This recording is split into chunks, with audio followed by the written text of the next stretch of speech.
Luck with that one. Now, news this week from across the Channel is that married couples in France could end up with criminal records for insulting each other during arguments. Now, under the new law, psychological violence, they're calling it, within marriage will be banned.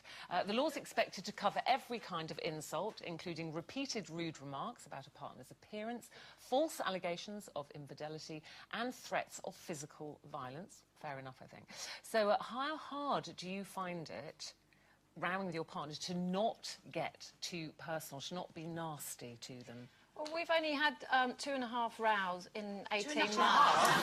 Yeah, one wasn't really a row because we were drunk. So when you're drunk, it doesn't count really because you're just, you know, you're just... and then you never remember what it's about anyway. But no, do you know what? I can't get personal in rows. I just...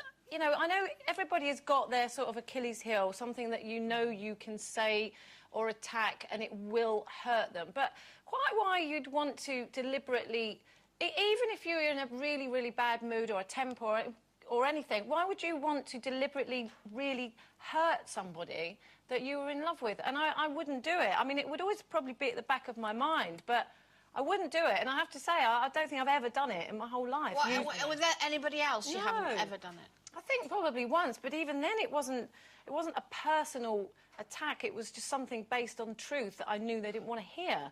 You know, that's it. I don't say what it is, but it was something that was true. You'd tell them what you think, but it wouldn't be nasty. See, yeah, but sometimes do you even do that? Well, because I think, because you know that your partner's Achilles heel, you know what buttons to press, and because you want to win a row. There's no point having a row if you don't want to kind of win it, in my opinion. Well, you know, because you think you're right. That's why you're having a row, isn't it? Because you go, no, you're wrong, I'm right. It's not about winning, though, is it? It's about resolving. Yes, but, you know, Eamon and I are both quite fiery, so I think it depends on the couple. We're both quite fiery, so we will say things in a row that are quite mean and nasty.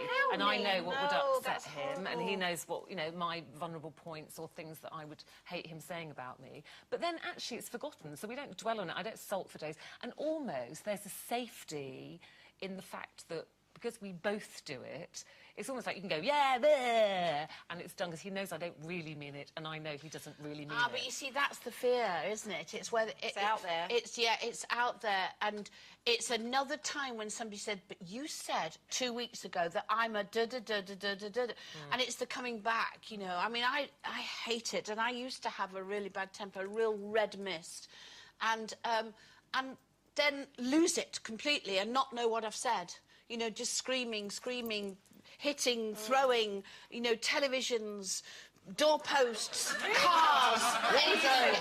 Your husband was, or ex-husband, well, not quite ex-husband, but he was quite controlling, it seems. So did you find that you know, obviously what they're talking about, this is quite serious, I mean, we're looking at the lighter side of it. Yeah. But, you know, psychological abuse and things within a relationship, it is a form of domestic violence. That's what they're saying. It's a form of domestic violence, but it can really affect a person if somebody you think is being mean to you. It's kind of I think if you're with somebody damage. who is controlling and that they can stand there and watch you lose your temper and smile, then I think that can bring that out of you. And I defy anybody not to come back at somebody who would do that to you. Jane, are you a shouter?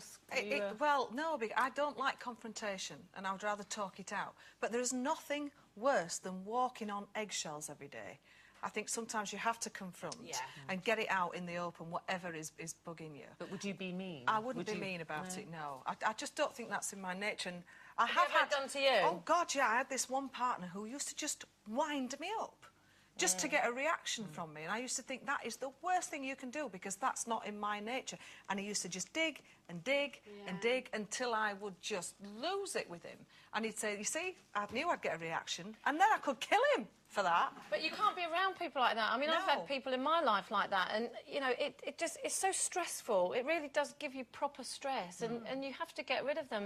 But even so, even when they would wind me up to the point of, you know, explosion, I still would never say anything really, really horrible. You are right, though. What you need to do, you need to remove people from your life who make you like that. You do. And that's what I did. You just remove them, and you're never around them again. And am I the only mean one here? No, but you're both mean together. Darling, you know that thing I said to you this morning? That really... She does love you. We're taking a break now.